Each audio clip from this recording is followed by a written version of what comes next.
I remember a time when I felt truly content with my life, earning a decent income and managing things well. That sense of stability was shattered one day when my credit card company called to alert me about a shocking $91,000 charge that I didn't recognize at all. Panic set in as I immediately halted the payment. At the same time, my husband Jason, who was traveling, kept calling me.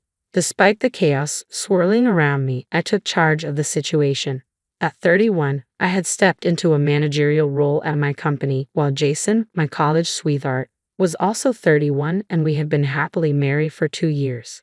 While many of our friends chose to leave their jobs after getting married, I chose to stay in mine, earning more than Jason, which occasionally made me worry about our future, especially considering the instability of his income.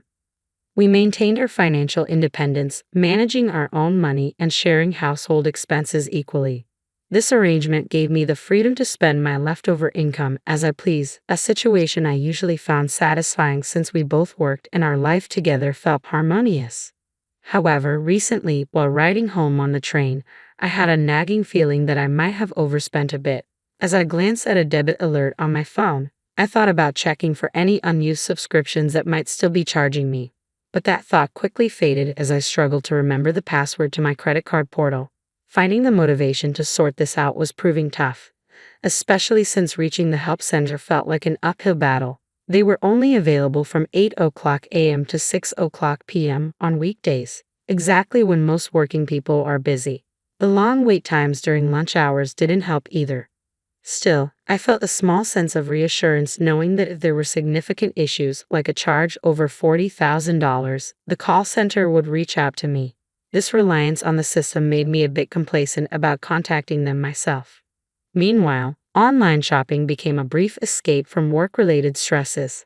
When I opened a newly delivered package, a surge of excitement washed over me, but it quickly faded as I stepped into our living room. The sight that greeted me instantly shifted my mood from good to bad.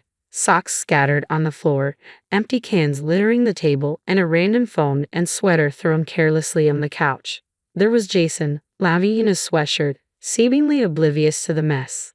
His tendency to leave things in disarray often felt like he was deliberately contributing to the chaos at home. I aimed my phone at the couch and said, half joking, half exasperated, "Hey, socks and empty cans. That's what I come home to? It's not that hard to clean up a bit or even make dinner if you're home before me." He coolly replied, "If you get home early, why don't you clean the house? Don't be so mad about it." His words stung a bit. I was tired too when I got home, I retorted, trying to keep my tone light but firm. "If you're not going to help clean, maybe you should consider whether you prefer working or doing chores."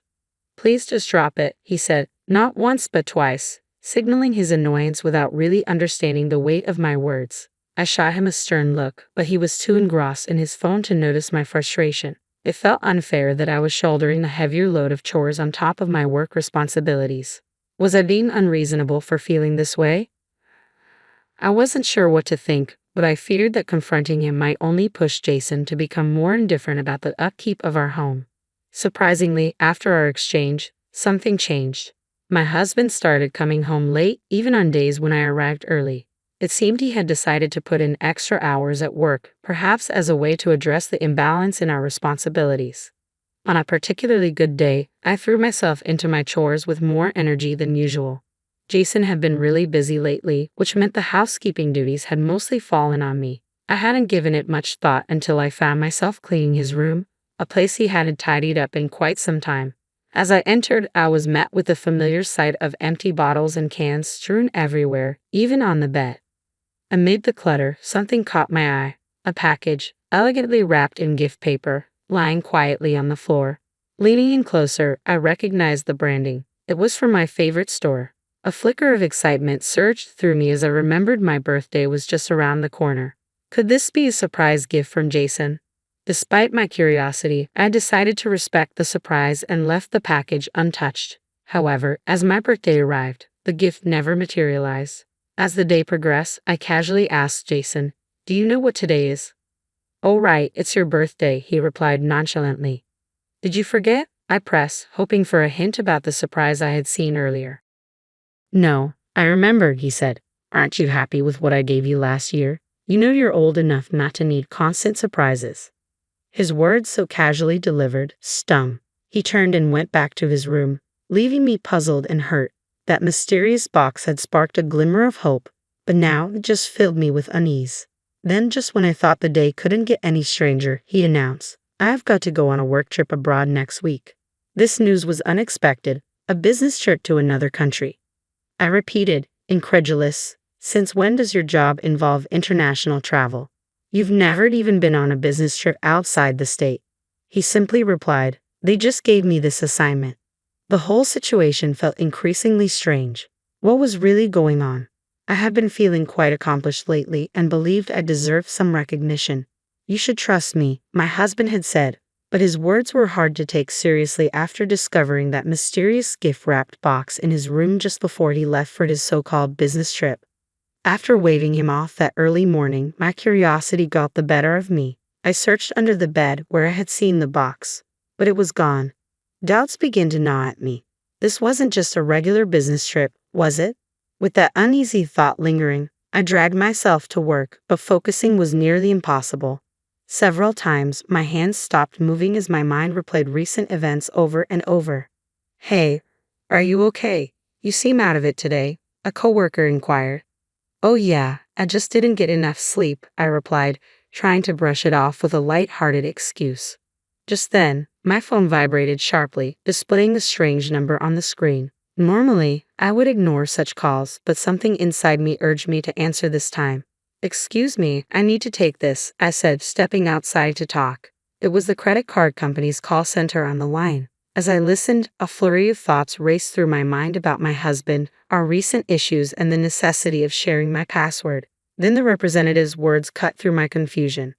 "This is from our debt protection service. It seems there has been a charge exceeding $40,000 on your account," the voice explained calmly. I was stunned, a mix of disbelief and concern washing over me. What on earth was going on? The conversation intensified when she dropped another bombshell. "Yes, there was a charge for $91,000. "That's impossible. Wait a second." I gasped, my heart racing, and dashed back to my desk, rifling through my wallet only to discover that my credit card was missing. That was the card I had intended to bring with me. "Pardon me, can you please halt that transaction?" I asked urgently, the phone pressed tightly against my ear. "Yes, it's still pending, so we can stop it," the operator assured me. A wave of relief washed over me. "And please, can you handle the stolen card issue immediately?" "I don't have it with me," I added. "Yes, sir, I'll take care of it right away," she responded. Although the situation was partially resolved, the adrenaline continued to course through my veins. I hung up, my heart still pounding. "I'm sorry, but I'm not in the right state to work. I need to leave early. It seems my credit card was stolen and almost misused, and I have a lot to sort out," I explained to my boss, who understood and allowed me to leave. I caught the train quickly, and as I checked my phone, I saw countless missed calls from my husband. It felt as though he was trying to confess something. I rushed home, threw off my shoes, dropped my bag, and headed straight for my husband's office. His desk was cluttered, but what caught my eye was his search history: luxury cruises and travel plans for two. These were definitely not work-related, and I hadn't been invited to any such event. The so-called business trip was clearly a cover for something else. My heart sank as I grasped the implications. Scrolling through my old emails for any clues, I noticed a name that stood out. "Billy, what the heck is this?" I muttered, my anger rising. I wanted to slam the keyboard in frustration, but instead, I forced myself to look for concrete proof of whatever was happening. My phone kept ringing incessantly as I pieced everything together. "Oh my God, just stop," I groaned, overwhelmed by the betrayal and chaos unfolding before me. In the turmoil, I decided to use the password given by the call center to check my credit card transaction history. I logged into my account and began scrolling through the records, my disbelief growing with each entry. There it was, a transaction for an expensive handbag that caught my eye. The pieces suddenly clicked. Jason had used my credit card to indulge his mistress, Olivia, and even funded a so-called business trip abroad. The realization left me stunned.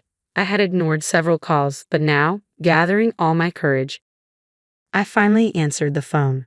"You finally picked up. I tried so many times," Jason said, his voice anxious. He immediately launched into a discussion about the credit card. "Who's the card for?" I asked pointedly. He hesitated before responding. You mean whose card? Well, it's easier to use a card than cash abroad, especially on work trips.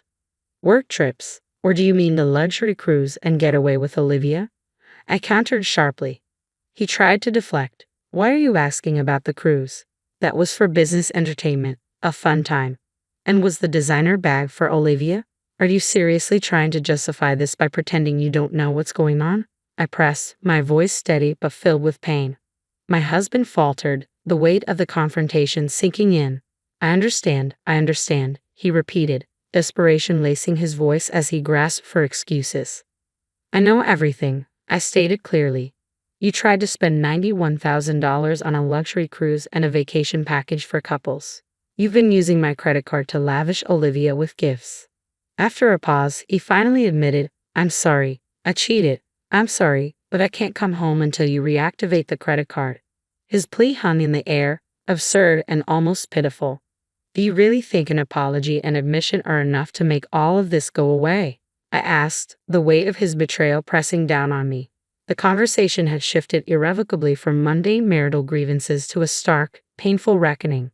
Feeling utterly betrayed, I told my husband, please spend the rest of your life at your resort, and hung up before he could respond. Almost immediately, my phone began buzzing nonstop. The incessant ringing drove me to the edge, prompting me to turn off the device to escape the noise.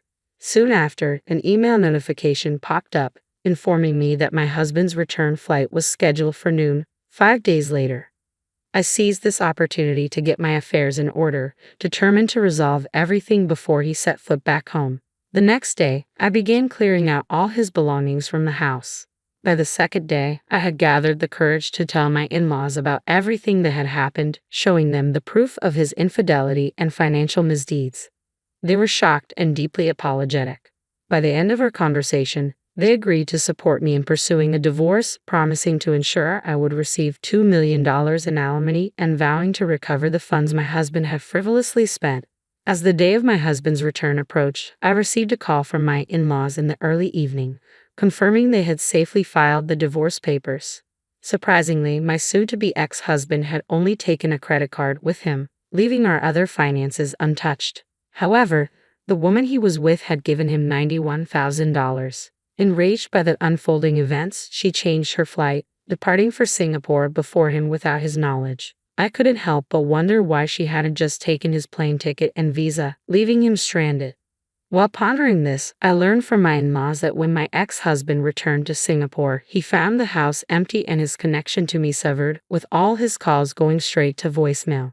In a desperate attempt to find refuge, he went to my in-laws' house, where he faced serious repercussions for his actions. After everything that had unfolded, the final step was filing the divorce papers.